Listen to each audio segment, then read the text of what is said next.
Alright, I am back with another video, and today we're doing something pretty different. My last video was my 200th build video, which is insane. Now, as I stated in that video, despite it being build video number 200, I should say, the actual amount of builds, like some videos had two or more characters, was much higher than that, somewhere around the range of maybe 220, 230. So I posed a question on Discord. Should I go back through all of my videos, gathering interesting statistics about them, such as which classes and subclasses were used the most, which races and feats and such were used the most, and such like that? And the majority rule said, yeah, that would actually be pretty fun, so I decided to go ahead and do that. Now, today in this video, I will be covering the most used classes and subclasses, like basically going through like a top 12 from least to most, and kind of talking about each of them in a little bit of detail and kind of giving my thoughts as to why they might be so high or so low, and just have a bit of fun thinking about numbers.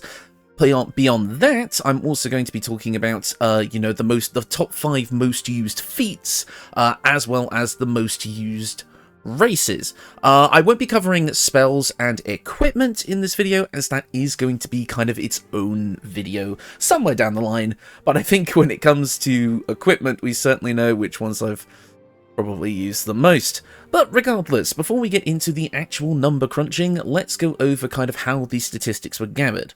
First off, if a class was in a video even for one level, it counted. So that means one level dips especially, which is definitely going to skew the numbers in certain classes' favours, were counted. So there is going to be a slight disconnect as well between classes and the amount of subclasses that were used, because I show both statistics. So if you see the fact that I maybe used a certain class a number of times, but the number of subclasses isn't as much, it's because that class most likely gets their subclass at level 3, and we only used one level dips, probably for the majority. Next up, for the full party builds, or builds with more than one character, I did count each character as a separate build, so I included all the classes and subclasses used from them separately. So basically, if a video had 4 builds, each of those 4 builds were counted. Except for the one exception where I had videos based on the full party single class builds, where I used a single class for all 4 characters. For those videos, I only counted it as one use for the core class, but I marked each of the subclasses separately. Why did I do this? I don't know. I kind of considered those videos to just be kind of one big class build for that specific class that uses all the subclasses, so that's kind of just where my mindset was. If you disagree with that, then feel free to add 3 more counts to each of those classes, but regardless, that's kind of where I was at with that. And finally, builds where I used a class but didn't specify a subclass. A lot of my older builds did this, only counted towards the core class count, not the subclass count. Because if I made a video where I was like, oh, it doesn't matter which subclass you take, just take whichever you prefer, I didn't count that as using a specific subclass, I just counted that towards the core class. So yes, the numbers will be a little bit skewed, and because I am just a regular guy who did this on his own, on his off times during work when he was bored, there are going to be mistakes. There will be some slight discrepancies in the count here and there, but for the most part, everything should be in order, everything should be as expected. Although, I do think you guys are going to find that there are some surprises in this list. I think the the lesser used classes are going to surprise you, because there were some statistics in this that I found to be pretty interesting, and those will come up as we go. But I won't keep you here any longer. Let's get straight into the numbers. First up, at number 12, the least used class is probably not really a surprise to anyone. It is Ranger. Now, obviously, when I first started making Baldur's Gate 3 videos, I had only really experienced D&D through what I saw online. Posts, videos, builds, and, the stuff that I theory crafted myself. So, basically, I fell for the trap of Ranger is bad. So I think that's the reason why a lot of my earlier videos didn't really feature it that prominently. It wasn't until a bit later that the usage for Ranger really started to ramp up in my videos, as I realized, hey, this class is actually okay. However, from a build-making perspective, it's not quite as friendly. Being dexterity and wisdom based is fine, there are plenty of other classes like it, but I just feel like where it's kind of in that awkward space between being part spellcaster and part martial, with an ability score for the spellcasting that doesn't work as well as, say, Paladin's charisma score, I think I could see why Ranger fell behind in the numbers. And the fact that one of its subclasses basically required you to go all the way into Ranger just kind of made it feel a little bit less appealing, and the fact that its second subclass feature comes in at around level 7, I don't know, it made it hard to build for in a lot of cases, but in the builds where it worked, it definitely worked, but I think when it came to making interesting builds for videos, Ranger is definitely the hardest to work with overall. And speaking of the subclasses, Beastmaster, the aforementioned class that requires a lot of investment, came in at a total of 6 uses. Hunter follows in closely ahead at 7 uses, and Gloomstalker was used the most with a total of 8 uses across all videos. Any other extra uses would have been 1 level dips, or 1 or 2 level dips, but didn't quite get to the actual choosing of the subclass like I mentioned before. And these numbers aren't really surprising to me. I think it's quite expected for Ranger to be low. I didn't think it would be the bottom, but especially based on the kind of when I was halfway through gathering the statistics, and there was another class that was actually at the bottom for a while, which surprised me. But I think as far as the subclasses go, these numbers are kind of to be expected, although I didn't expect them to be quite so close together. Beastmaster, obviously, is the classic Ranger archetype. It is when you want to play a Ranger, Beastmaster is what you think of, the whole animal companion thing. But again, requiring 11 levels of investment to be at full power with a subclass is just too much to ask in a lot of cases.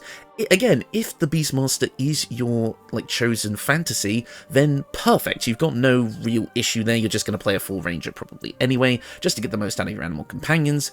So, but again, in the case of interesting builds with multiclassing and such like that, Beastmaster is hard to work with, which is why it's at the lowest.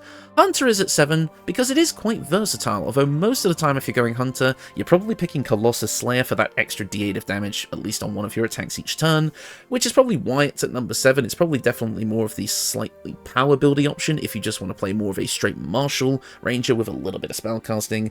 And then there's Gloomstalker coming in because it multiclasses so well with so many different things. That Dread Ambusher feature just works really, really nicely, and the theming of Gloomstalker is definitely the most fun to weave into multiclassing with other things, such as Shadow Monk or, Assassin Rogue, or just any type of rogue, really. So I feel like Gloomstalker is definitely the most multiclass friendly, as your big feature that you care the most about comes right in at level 3, whereas the level 7 feature isn't really... it's okay, but it's not something you're going to go out of your way to get. I think most of the time, if you're going for Ranger, you're not really taking more than 5, maybe 6 levels if you really want the extra favoured enemy and, Explorer and whatever. So I think as Ranger stands, this is to be expected. However, the next class on this list, the second least used one, definitely caught me by surprise. Next up, we have Barbarian at number 11. Yeah, this one really surprised me. A lot of my older videos that kind of became my more popular ones did actually feature Barbarian in some way. So I think in my mind, that kind of made me think I made more Barbarian builds than I actually did. But in actual fact, in my first 100 builds, I only used Barbarian 9 times total. Which is kind of insane to think about for such a popular and classic archetype. For the subclasses, Wild Magic comes in last with only 6 uses, Wild Heart comes in at second with 9, and Berserker flies in with a whopping 10, our first subclass to hit double digits. I mean, the thing with Barbarian is, it's probably the least multi-class friendly class in the game. Obviously, it doesn't synergize well with spellcasters at all because Rage blocks spellcasting. So my very few multi-class builds that use subclasses, like the Throwing build with Transmutation Wizard, or the Barbarian, or the Paladin, they're very far and few between because at the end of the day, while they are fun to play and they can be strong, most of the time, if you're gonna multi-class a Barbarian, you're going into Rogue or most likely Fighter, because they play so well to each other. In fact, I would say in this game, playing a pure Barbarian all the way to level 12, unless you really want that HP, just isn't worth it, man. Getting that level 2 of Fighter at the very least for Action Surge, or level 3 of Rogue for Thief Rogue to get that second bonus action is usually way better. So in pretty much all of the videos where Barbarian is featured, it does get mixed with those classes. I would say Monk also got featured with Barbarian quite a bit, as they do play really nicely with each other, especially for Elements Monk, being able to make it so you can kind of spellcast while being enraged as a Barbarian, you know. But again, I just thought I would have used Barbarian way more, but I barely used it at all in retrospect, so yeah. Our surprising number 11 is Barbarian, and in fact, I would honestly say that number 10 shocked me even more. I promise, I'm not trying to do clickbait, this is actually kind of interesting. At number 10, we have Warlock? Yeah, no, this one really surprised me, actually. Warlock has been used a total of 29 times across 200 builds. Yeah, Warlock. I really wasn't expecting one of the charisma-based classes to be this low on the list, but as it turns out, it is. And I think the reason for that could be that when you multi-class Warlock, yes, 1 level dips can be quite good, because obviously you get your subclass at level 1, but if you really want to make the best out of Warlock, you're going probably at least 3 to 5 levels, especially if you're doing Pact of the Blade. So when I'm looking at level 1 dips, especially charisma-based ones, the other classes may feel a bit more workable. So I can kind of understand why it might be this low, but again, I really thought it would be higher. Perhaps I need to make a Barbarian Warlock in the future, or a Ranger Warlock. Who knows, maybe I need to give these lower level classes some love. But anyways, looking at these subclasses, Great Old One comes in last place with 9 total uses, and Archfey and Fiend are both tied for 10 uses each. So obviously, because you get your subclass at level 1, we see quite a high subclass usage, basically matching with the amount of times Warlock has been used. But otherwise, yeah, Warlock is much lower than I expected. And again, maybe usually if I'm going Warlock, like the 2-level dip is preferable, so then you get Eldritch Blast and Agonizing Blast, but I don't know, I guess I just haven't used it nearly as much as I thought I would, and I can't really explain why. In fact, actually, maybe I can. Maybe it's because I like Warlock so much, and I feel like I've used it quite a lot, because again, a lot of my popular builds are Warlock in some shape or form. Then perhaps I just, in my brain, thought, no, I need to use the other things, because I've used Warlock too much, and then Warlock actually ended up falling to the wayside. And to be honest, I'm surprised I've used Archfey Warlock as much as well. I actually thought Archfey was going to be lower than Great Old One here, but no, I've actually used Great Old One the least. Again, maybe something I could change in the future. But Fiend doesn't surprise me. Fiend is usually my go-to subclass, but actually having it tied with Archfey, again, was a bit of a surprise. So yeah, Warlock comes in at number 10, which, again, didn't see that one coming. Coming in at number 9, we have Druid at 30 total uses.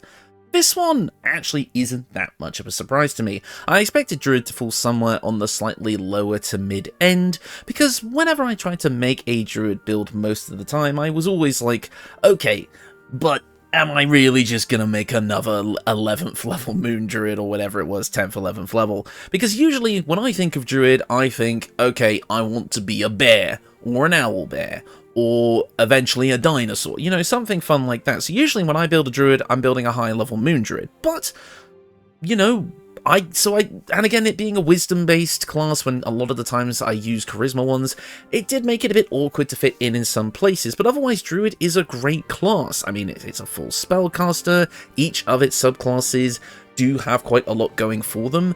Land, for the longest time, I considered to be my least favourite subclass in the game, or one of the worst, which was very, very misguided of me, but that's part of the reason why Druid wasn't featured a lot in my earlier videos, is because I just didn't know how to use land properly.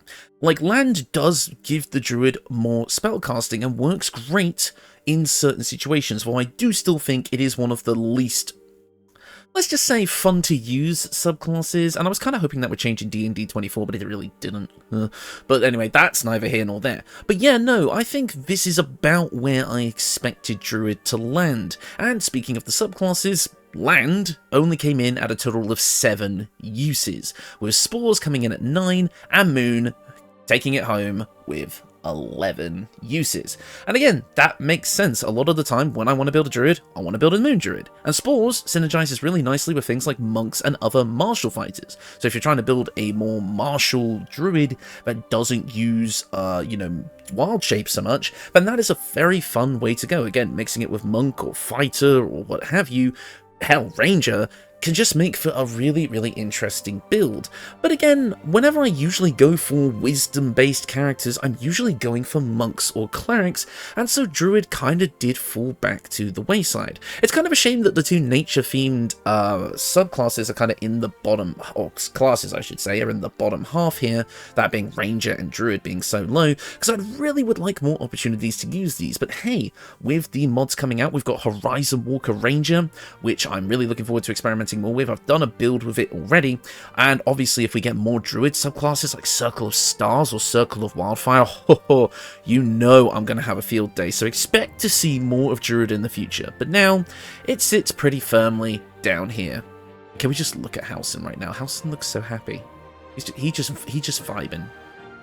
Honestly, I'm actually quite proud of this shot. But anyways, moving on. At number 8 we have Sorcerer. Yeah, these next 2 placements on the list are actually quite a shock. I didn't realise I barely used Sorcerer at all, in comparison to some of the other charisma-based classes. Like, Sorcerer is really low. Being a full spellcaster that uses charisma and gets its subclass at level 1, I really would have thought I would have used this one more, but nope. Apparently not. For these subclasses, Wild Magic is coming in at 8, Storm Sorcerer is coming in also at 8, they're tied, and Draconic Bloodline is coming in at 13. I think I used Draconic Bloodline quite a bit back in the early days of the build, and one thing as I was going through my statistics is it took a long time for me to finally use Storm Sorcerer in a build. Like, for some reason, I think that was one of the subclasses it actually took me the longest amount of time to use, and I think it was only for a 1 level dip way back when. I can't remember exactly which video it first featured in, I probably should have written that down, but yeah, it took a while to get there, which surprised me. So I even used Wild Magic a couple of times before I even got to Storm Sorcerer once. So yeah, Sorcerer is surprisingly low here, and trying to understand why that is, again, I think it's a similar thing to the Warlock thing, where I thought I used it more than I did, so I tried to stay away from using it too much, which then resulted in Sorcerer being used way less than maybe I otherwise could have. And I also tend to find that up till now, we've only been dealing with classes that have 3 subclasses, which I think by default having less subclasses means you're probably going to get used less overall, right? Because there's less options to work with when it comes to multiclassing. Again, new mods are going to fix that. Really looking forward to see what new Sorcerer subclasses come out. But there's also the kind of idea of, like, again, I was quite surprised that Draconic was the highest used subclass, because basically all you really got from that was, like, the mage armor without actually having to use mage armor, as well as 1 extra spell, which at the end of the day, with a 1 level dip, probably didn't matter too much. I think most of the time when I build Sorcerers, I do mainly want to go to maybe around level 5 or 6 to get that sweet spot of a decent amount of meta magic and 3rd level spells. So maybe going for like 1 or 2 level dips didn't seem as appealing to me as I was going through making these videos.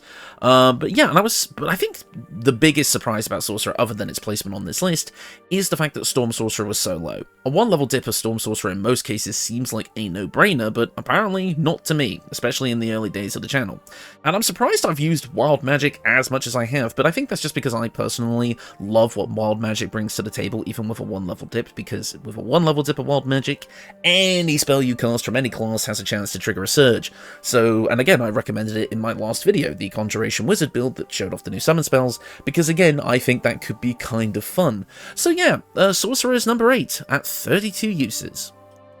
I genuinely am surprised, but in fact, the next thing on the list actually put in the perspective of being next to Sorcerer on the list. I mean, again, this is why these statistics are fun, because this is about to get really interesting. So remember when I said that having more subclasses make you more likely to be picked for a build? Well, that didn't actually seem to be 100% true, because at number 7 we have Wizard. We're getting to just about the halfway point of the list, and seeing Wizard around here and actually being one higher than Sorcerer at 35 total uses was kind of a shock. If I was to think a week ago which one I'd used more, Sorcerer or Wizard, I would have 100% said Sorcerer, but apparently not. Heck, Wizard only has 35 uses because I used it in my 200 video. Because, let's look at the subclasses here. Conjuration and Illusion are both tied for 1 total use, and it took me 200 total builds to use Conjuration Wizard once. I went over why that was the case in more detail in that video, so go and watch that if you haven't. It's one of my favourite more recent videos. But seeing Illusion come in at number 1 wasn't surprising. I never really saw the appeal of Illusion in this game, which is a shame because in tabletop, Illusion is amazing. It is a super fun subclass.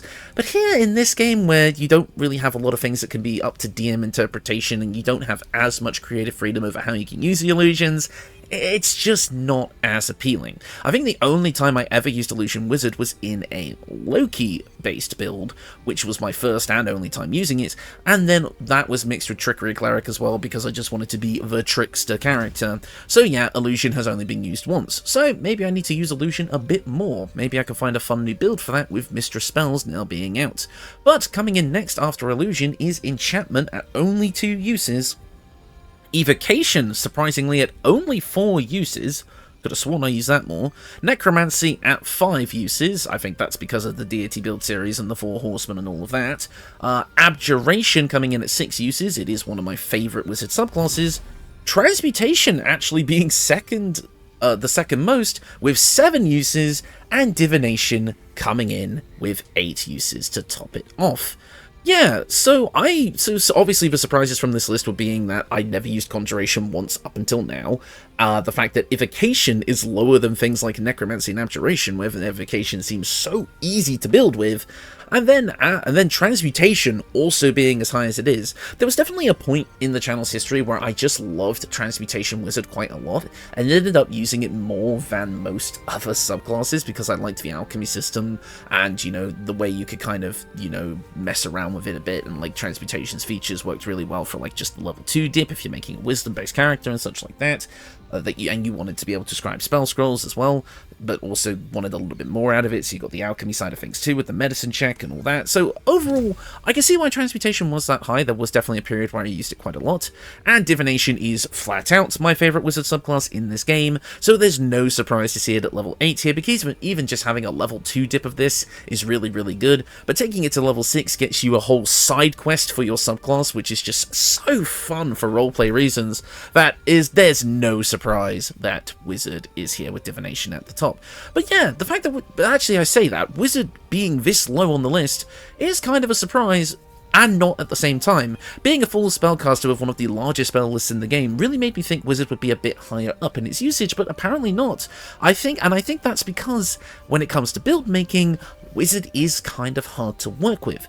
Between this and Eldritch Knight Fighter and Arcane Trickster Rogue, there's nothing else in the game that uses intelligence, meaning that if you want to use Wizard with other things, you're most likely going to have to bolster that up with equipment, which I try not to do where I can help it, which of course makes Wizard a bit less appealing. Obviously we have the Warped Headband of Intellect and Arcane Acuity as a status effect, which can help with a lower intelligence score, but then again you still want to have a high intelligence score for Wizard, so you have the prepared spell slots, because a level 2 or 1 even dip of Wizard, because there were quite a few level 1 dips of Wizard in this kind of list, so I really didn't use Wizard as a full class that much.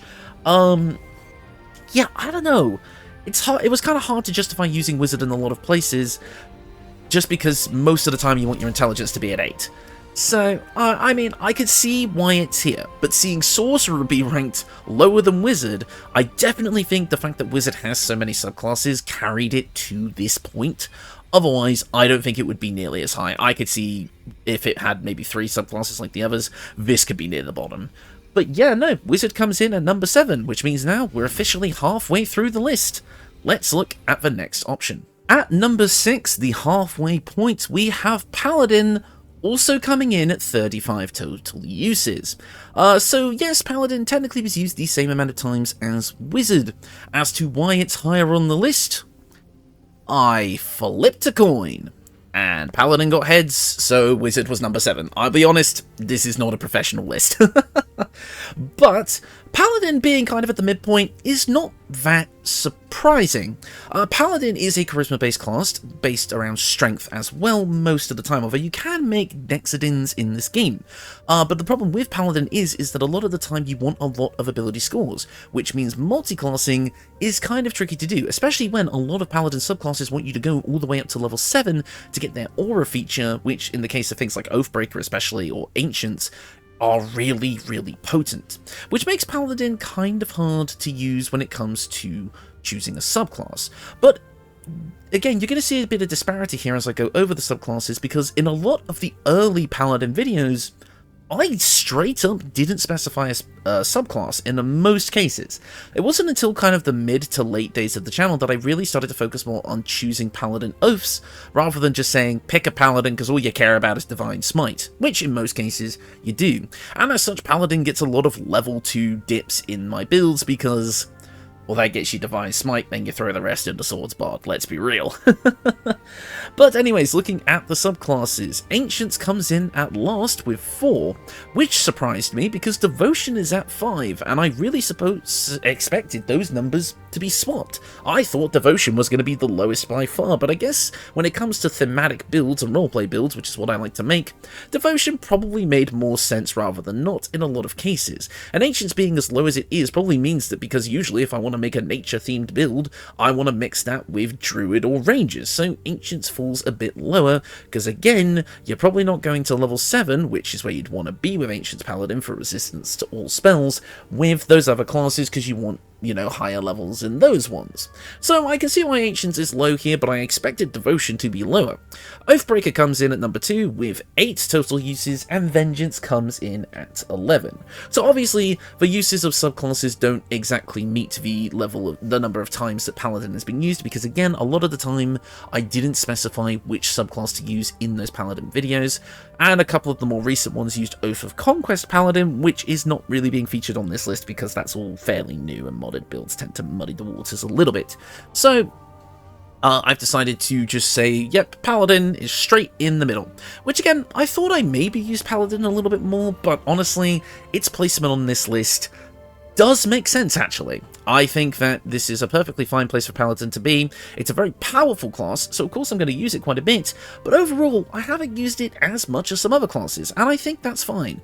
Like, Paladin being as strong as it is means I don't want to overuse it, and I'll be honest, I thought I did overuse it, but apparently not. So having Paladin smack dab in the middle does kind of make sense here, and I think, yeah, I think it is the most unexpected result on this list, shall we say. But the next one, I actually expected to be higher, so let's take a look at that. Coming in at number 5, we have Rogue at 37 uses. Rogue falling into this kind of middling position was a little bit of a surprise. I did think it was at least going to break maybe the top 3, if not top 4, but no, there is another class that surprised me that actually surpassed it. But as we're kind of hitting this kind of middle part of the list, you'll notice that the amount of class usage across all of the classes is spread pretty fairly. I mean, when you really think about it, number 8 with Druid has been used 30 times, and number 5, Rogue, has been used 37 times. So really, it is actually a surprisingly even spread across the channel, until we get to the top 3. Then you'll see the difference. But yeah, having Rogue here is kind of a surprise, because there's the obvious Thief Rogue being used quite a lot, but apparently not as much as I thought. However, looking at the actual subclass numbers, it is kind of funny. Arcane Trickster comes in a total of 4 uses, with Assassin coming in at 5, and Thief being 25, meaning that Thief is the most used single subclass across all of my builds. So yeah, congratulations to Thief, but there's no surprise as to why. For a simple 3-level dip, not only do you get the cunning action stuff, which is great on pretty much any character, you also get a second bonus action. Do you know how many builds can use a second bonus action? Rogues themselves, dual wielders, left-handed spell swords, barbarians that want to do throwing shenanigans with berserker. So many builds. Monks! Like, so many builds can use that second bonus action to amazing effect. And the fact that it is so readily available to just for a 3-level dip goes to show why Thief is probably the most used subclass, probably in all of BG3 history, for at least for build makers, but at the very least on my channel. And, I mean, Rogue overall is a great class. I mean, its lack of extra attack means you're going to be multiclassing it with a martial character more often than not, unless you go the dual wielder route with Thief. But, I mean, yeah, Rogue is just a great class anyway, especially if you go all the way in it as well. You get that really high sneak attack damage and that extra feat at level 10. So, yeah, honestly, I think Rogue is sitting in a pretty good position here. Again, lower than I thought, but I'm happy that I've used it as much as I have. And again, I'm really happy that the next class we're about to talk about has been used as much as it has. At number 4, we actually have Monks, which again, I think most tabletop players, especially prior to 2024 D&D, will find this as a bit of a shock. Monk is notorious for being one of the hardest things to multiclass, as you really do need dexterity, wisdom, and constitution to make it work. So seeing Monk this high when it comes to build making at 39 total usages, that's not how that phrase should be used, but hey ho, like, it surprised me. I mean, it might come from a personal bias of like pugilist type characters, people who just use their fists in combat, are one of my kind of favorite character archetypes when it comes to like role-playing games, so I think that maybe my own personal bias is showing through. But Monk in this game is just so powerful. Open Hand Monk being one of the strongest, you know, pure, like, class builds in the game. Like, if you just go to a level 12 of Open Hand Monk, you're pretty much set. It, like, to just take down most of the tougher encounters in the game. And then, overall, because of all the equipment, like the gloves of dexterity and that exists in this game, multiclassing Monk has been easier than ever. Which I guess you could say would also be a reason for Ranger to be higher on this list, but I don't know, I just like Monk more. And in this game, a 1-level dip of Monk is also very valuable because it allows you to use all non-two-handed weapons with your dexterity score, making it useful in a lot of builds. Things like rogues love that sort of thing, or if you wanted to go for a paladin build but still used like long swords but wanted to use your dexterity, you could do that. Monk just adds so much versatility to this game, and even the fact that 4 elements can play really nicely with Barbarian, and Shadow Monk is a fun subclass as well, I think Monk just kind of pushed itself up a little bit higher. Again, it's kind of in this like even spread of like kind of the middle of the list where all the class usage stats are very close together. It's not until we get to that top 3 where we really do start to pull ahead in terms of usage. But looking at the subclasses, 4 elements Monk comes in at a total of 7 usages, tied with Shadow with another 7 usages. I really should stop saying usages, it sounds wrong. But in another fun twist, Open Hand Monk comes into the obvious lead with a whopping 20 uses. Like, there we go, that's the proper term. Like, what? I didn't realise I used Open Hand that much. But apparently I did. Usually, if I make a monk build that I want to build for power, and that power is Open Hand, especially with Tavern Brawler. Open Hand in that sense is just so strong. It's basic, it's easy to use, it's hit the thing until it dies, and hit them hard. It probably also helps that it is the other subclass that comes with a second bonus action. Sure, it's only temporary, but that second bonus action also comes with a bit of healing and a restore of your key points, which, again, you know, actually, speaking of key points, that is another surprise here, because again, Monk doesn't use spell slots or anything like that. It has its own unique resource system, meaning that you have to level up quite high to make sure you have a decent amount of that resource to use consistently, which is one of Monk's biggest problems in 2014 D&D, I should say. In 2024, it's less of an issue. So you'd think that Monk would not be so valuable to multicast with that in mind as well, but no, it just really, really is. So yeah, Monk comes in at number 4, in a surprise twist. But now, here it comes. The top 3. The 3 classes that everyone who has watched this channel expected to be in the top 3. The question is, in what order do they place? And the result might surprise you, but it probably won't, let's be real. Moving on. And here we are, the top 3. And some of you may be surprised by this placement, but at number 3, we have Bard. Yeah, I mean, it's not a surprise that Bard is going to be as high as it is. It is, surprisingly, one of the most versatile classes in this game. Being a charisma-based caster means it synergizes with a lot of the other popular multiclassing options like Warlock, Sorcerer, and it synergizes well with martial multiclassing with things like Fighter and Paladin, because, again, it provides Paladin with spell slots, and you can use things like Swords Bard to really get the edge on that as well. It can do martial, it can do casting, Bard can do it all. Not to mention it comes with a buttload of skill, proficiencies, and expertise to mean you're just great at the face of the party with the charisma-based character that you're going to be making.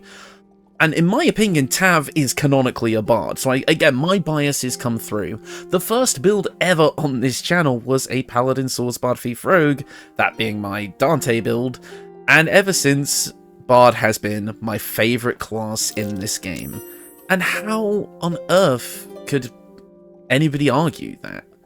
It is an amazing class. It does everything so well. The flavouring is immaculate. And again, if you want to go with the idea that like you're using a class but none of the other Origin characters use, then yeah, your options are Bard or Monk, because Sorcerer is taken up by Dark Urge. So yeah, in my opinion, Bard earns this spot quite happily at 47 total uses. Yeah, again, I told you, the jump is pretty huge. We've gone from 39 to 47, and it only gets bigger from here. So, looking at the subclasses, Valor comes in at number 7, Law comes in at 12, and Swords comes in at 17. Valor being at the bottom is not a surprise. If you're building with Valor, you want to build a martial-based bard, and if you want to build a martial-based bard, 90% of the time, you're going with swords. Valor just giving you that martial proficiency is nice though, and the fact that if you want to make a more combat support oriented bard, then Valor Bard is perfect with its combat inspiration. But Law and Swords just go much higher than it for being much more versatile. Law is your go-to subclass if you want to build a pure spellcasting bard, which a lot of people do, and Law is also great if you're going for like a skill monkey build as well with that high charisma, because guess what? Law comes with more expertise, and magical secrets just expand your spellcasting options by a massive amount. Not to mention cutting words is one of my favourite features in the game, because combining that with vicious mockery means you're just tossing insults everywhere and causing your enemies to have an even worse day than they probably already were. And then there's Swords. What else is there to say about Swords? It is up there with Open Hand for being one of the most powerful subclasses in the game. The sheer amount of versatility and power you get while being able to play one of the most popular character archetypes in D&D, that being the Gish or the Spell Sword, in just such an effective way. And the equipment, Fala Eluve is a perfect Bard sword, the Band of the Mystic Scoundrel letting you use most of the Bard spell list as a bonus action after making a weapon attack, the Ring of Arcane Synergy, insulting people to make your weapon stronger, and then Swords Bard adding that extra damage and all those extra effects like the high AC or hitting multiple enemies at once. And in fact, it's not even just the melee attacks. The sword flourishes that Swords Bard gives you even makes your ranged attacks way better, especially the slashing flourish. Like, it's no wonder that Bard is as high as it is, and it's no wonder that Swords Bard has been used this much. And again, Bard combines great with Thief Rogue.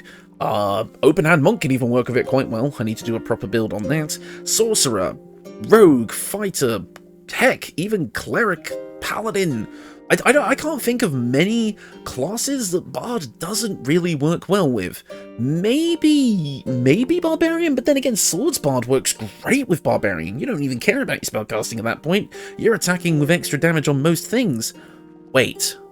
Oh, I need to make a Barbarian Bard Paladin. Oh no, that could be busted.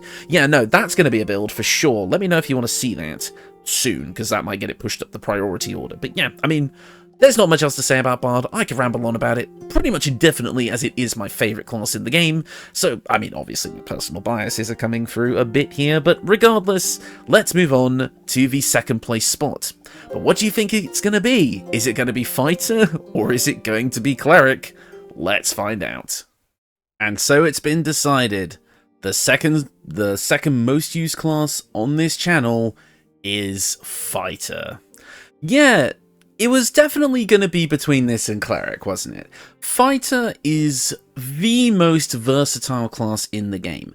A 1 or 2 level dip of Fighter makes any build stronger, which is why Fighter has been used 51 times across all of my builds. Now, granted, most of those were 1 or 2 level dips, mostly 1 level dips. Pretty much most of my spellcaster builds benefit from a 1 level dip into Fighter, giving us access to upwards of heavy armor, as well as constitution saving throw proficiency.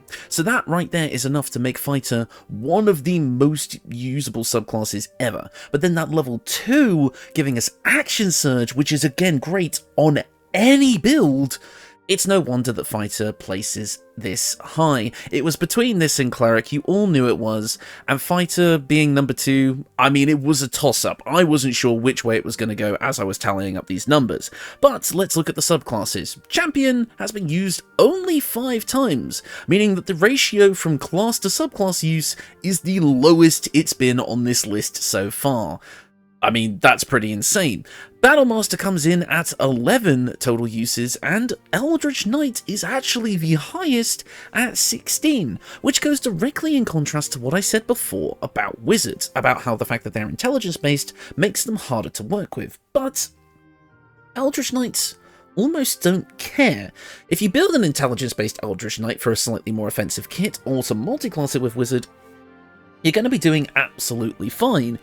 But Eldritch Knight doesn't actually need its intelligence. The best way to use Eldritch Knight in most cases is just for utility spells, like Shield, Longstrider, things that don't actually care about your spellcasting ability modifier. And as such, Eldritch Knight becomes extremely versatile, and in my opinion, a bit more interesting to use. Obviously, Battlemaster being at second then is no surprise either. Battlemaster is one of the best ways to play a fighter. It just gives you more interesting ways to use your weapons, to fight. It just makes sense, and they're all really useful effects that add extra damage. So, I mean, overall, I think Battlemaster being where it is totally expected. Champion being at 5 total uses, I mean, it's actually not that much of a surprise. Champion is such a boring subclass, and I'll just say it outright. The best thing about it is going for that 3 level dip in order to boost up your crit chance if you're doing an Eldritch Blast critical build. Otherwise, I can't really justify using it in most cases, especially when trying to make an interesting build, because let's be honest, Fighter on its own is a bit boring. You do just kind of hit things with your weapon over and over and over again, and Champion is just hitting your weapon over and over again, but slightly better, whereas Battlemaster and Eldritch Knight give a bit more utility, a bit more fun, just a bit more, and a bit more just everything. It's just more interesting. So it's no surprise to me that Champion has fallen this low, despite the fact that Fighter has been used so much. I mean, it's 1/10 of the total Fighter usages on this channel, so I don't know. I mean, I don't think it's any surprise that Fighter placed this high. Again, it was a toss-up between second and first place, so let's not beat around the bush anymore. Let's just go straight to that number 1 spot. And to the surprise of no one who has watched this channel for any decent amount of time, at number 1 we have Cleric. Now, this is something that probably would only really happen on this specific channel, because obviously the numbers were heavily swayed in favour of Cleric because of the Deity build series, the longest ongoing build series of this channel, which ended only recently, giving Cleric a total of 60 uses across the channel, making it well and above the most used class in all of this, in all the channel's history.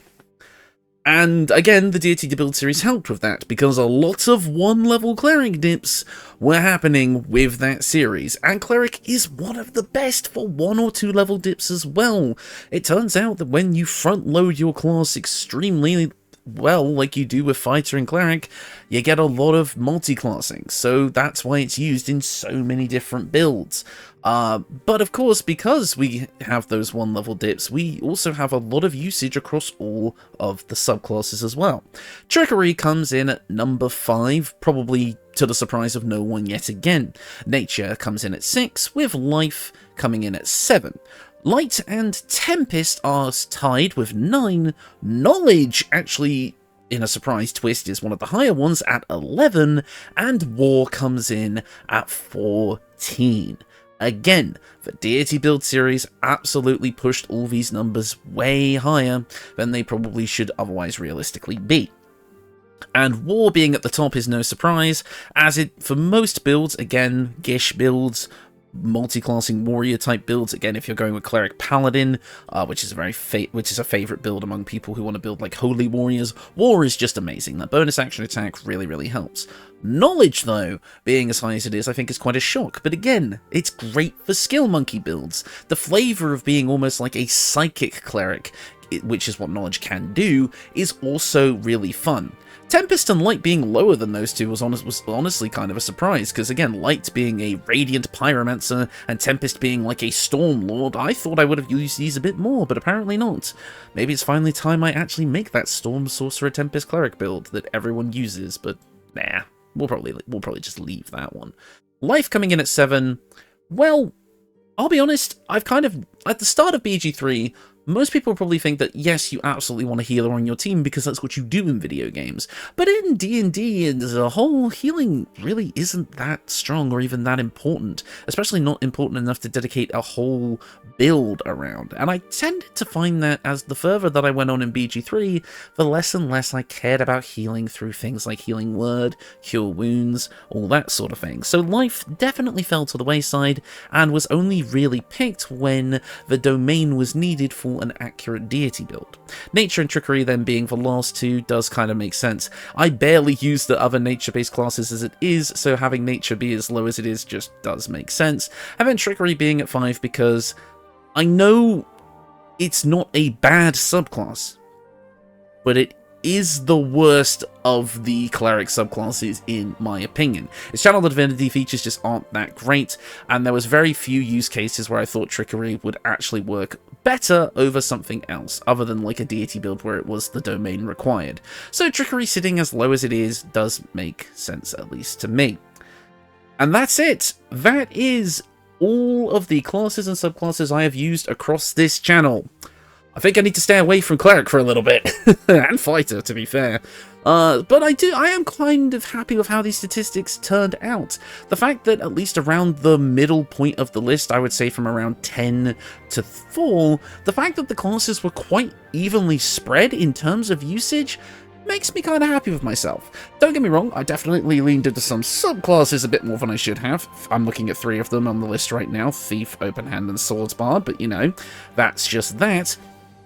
But overall, other than obviously the very heavy bias towards Cleric and Fighter here, I'm fairly proud that I was able to spread out the builds in such a way that every class at least got its time to shine. Except for Ranger. Kind of feel bad about that one. Maybe we should try and look for some more Ranger builds to make.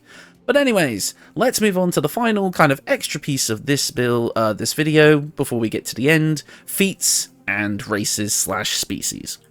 And now, as we've started to reach the end of this video, let's talk about, not really some honourable mentions, but just some other minor statistics that I collected as I was kind of doing the main thing, which was the classes and subclasses. As I said, equipment and spell choices will be a different video at some point down the line, but again, I think most people would know what that would be. Disintegrating Nightwalkers, Boots of Speed, the Drakethroat Glaive, the Darkfire Shortbow, definitely at the top of the usage lists there, and for spells it would obviously be things like Shield and such like that.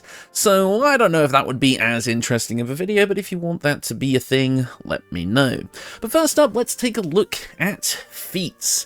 Now, for the longest time, I didn't really use Feats. That was kind of the more surprising thing that I found as I was working on this video, was that Feats in my builds didn't really become a thing until a bit later.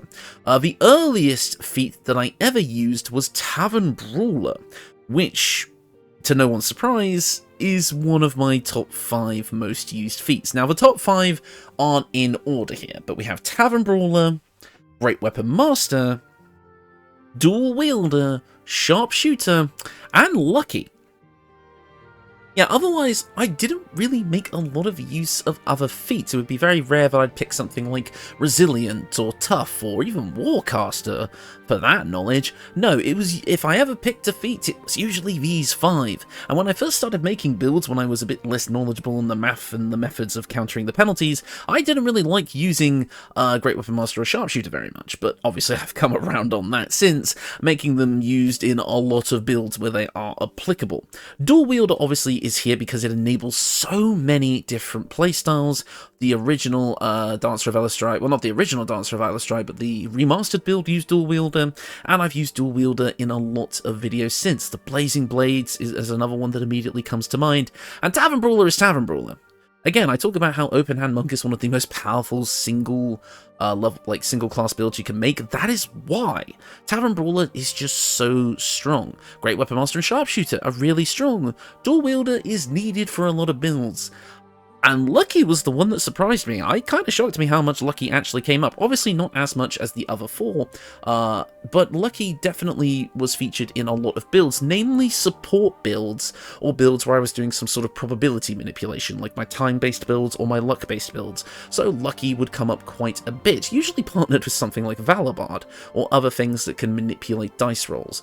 So yeah, got my voice cracked then. But yeah, with these 5 feats making up the bulk of the feat choices of my videos, it's not really a surprise. But with the fact that Tash's feats have been added to the game through mods, again available for all platforms, I think you're going to see a lot more feat variety there. Definitely a lot of Fey touched and Shadow touched to really round out some builds. So, but for now, these guys reign supreme. And finally, the most used races / species on the channel. Again, people who have watched these videos long enough will find no surprise in the choices here. Again, not in any particular order, I didn't take the exact numbers here, I was just kind of looking at the thumbnails and getting a clue, but I think this will be pretty much accurate. Number 1 is Half-Elf, number 2 is Human, number 3 is Elves and Drow, I kind of just merged them into one, then Tieflings and Dragonborn. Not a lot of love for the short ones here, unfortunately, and that is where we have to talk about YouTube itself. From all the videos I've made, the viewership, the click rate comes from good-looking, normal-sized characters. As much as we as fantasy players like playing as these shorter races, the majority of BG3 players who are a bit more on the casual side actually don't. They want to play as their pretty insert self-OC or whatever they want to oogle at the most, and as such, Half-Elves being one of the generally prettiest, most anime-like races to build with, definitely comes out at the top for how much I kind of had to use them for builds, but it's also pretty useful that Half-Elves come with a lot of useful things, especially Wood Elf or High Elf coming with an extra cantrip. Like, it's no surprise that Half-Elves were used the most on this channel, mainly to appeal to the general audiences, but also to just get the most benefits out of a decent-looking class race. There's also Humans, the most versatile ones of the bunch with that extra proficiency, and again, good looking, so they come in a lot. Elves / Drow, pretty much all of my most popular builds have featured Drow in some way. Obviously, the Dancer of Elestrite being my most popular build twice, basically, because of the original and the remaster being as popular as they were. Drow, obviously, were used quite frequently across the channel. The Spider of Lolth, the more recent Striker build, like, anytime I want to make, like, a stealthy character, a Drow just makes sense, so you do see a lot of Drow on the channel, and Elves as well. Not so much the male Elves, though, because apparently those guys don't look very appealing, that's why Half-Elf is higher than Elves, but the female Elves definitely get a lot of love here on the channel. Not in that way. Stop being weird. I'm not going back to the Sharess days. Heck, I mean, heck, the Sharess build was a freaking halfling. No, it was a gnome. Weird how that works out. Anyways, next up is Tieflings, everybody's favourite, and I'm going to use Pointy Hat's favourite term for them here, Woomy. Still not 100% sure what that word means, but I can kind of understand why. Tieflings are just cool. You're playing as a half-demon, and every fanfic writer, OC, do not steal type person loves that idea, and they make perfect edgy characters, and they're really good because they get a bunch of spells that scale off of charisma, and charisma is a very common thing to use in builds. So if you want to play a proper charismatic character, hell, a bard, Tieflings are a good way to go. And finally, Dragonborn. The Dark Urge and the Four Horsemen builds kind of carried that one to its placement on this list. Because Dragonborn, obviously, the Dark Urge is a Dragonborn, which made people love Dragonborns a bit more, as well as the fact that the Four Horsemen builds and a few others featured Dragonborn quite predominantly, as well as a few other builds, because Dragonborns are very visually interesting to make while still being quite tall as well, so Dragonborn just slipped its way into the 5th spot here. Honourable mention goes out to Dwarves for being the short race that I definitely used the most, and Githyanki, which had surprisingly less usage than I thought, even though, again, my more popular builds like the Twin Stars or the Psionic Warrior did make pretty damn good use of Githyanki, so I'm surprised that Githyanki wasn't on this list, but hey, yeah, it's close. Dwarf and Githyankis are definitely getting some honourable mentions here, with, again, the poor halflings and all those other races, like Orc as well, I barely use Orc, kind of just falling to the wayside. They say, you know, you can't judge a book by its cover, but YouTube certainly does, so sorry guys. And that is it for this video. I hope you guys enjoyed it. A slightly different thing. I'm not expecting this video to do too well. I think it'll be just something that the most die-hard fans of the channel... I say fans of the channel, that's such a weird thing to say, but you get the point. Like, it's something that people who've been watching this channel for a long time might get a kick out of actually seeing the numbers behind everything. And I just wanted to do something a bit fun to celebrate the 200 video milestone. And it's also kind of nice to look back over the past year and a half and just see kind of how my mindset changed on a lot of things. The bigger inclusion of feats, my different class choices, and all sorts of things. Like, it was interesting to kind of watch my style and my, like, build-making philosophy grow over time, and see how my decision-making changed as I got more experienced with this type of thing. And, I mean, I don't know how much further I'm going to go with build videos. I mean, obviously I plan to go as long as I can, and build making will obviously always be the primary thing on this channel. But I do want to start branching out a little bit more, as I've said, mod showcases, other things, maybe some more in-depth lore exploring and such like that, that can inform builds in the future. I also want to get back into doing character builds a bit more, and when I say character builds, I mean builds based on characters. I'm looking to do Gambit from X-Men, another Marvel character, John Constantine, and I'm thinking of going back and doing Ganondorf from The Legend of Zelda, because that's been requested a couple of times. Hi, Eldridge. Yes, I did see your comments. So I'm thinking I might go back and start doing character builds again, which I haven't done in a long time, especially since, you know, Tulok ain't doing them anymore. Huh. By the way, shout out to Tulok. He's one of the reasons I got into D&D in the first place. But anyways, that is this video. I think I'll end it off here. Back to your regularly scheduled content soon. I do have a few things that I obviously want to do as well, like the All-Summoner build and that build I mentioned earlier in this channel, which is the Sword Paladin Barbarian thing. Yeah, it's going to be cool. But anyways, thank you all so much for watching. If you actually made it to the end of this, I applaud you, because this was a lot of just kind of statistics, so I'm going to leave this one here. Thank you all so much for watching, and I will see you all next time.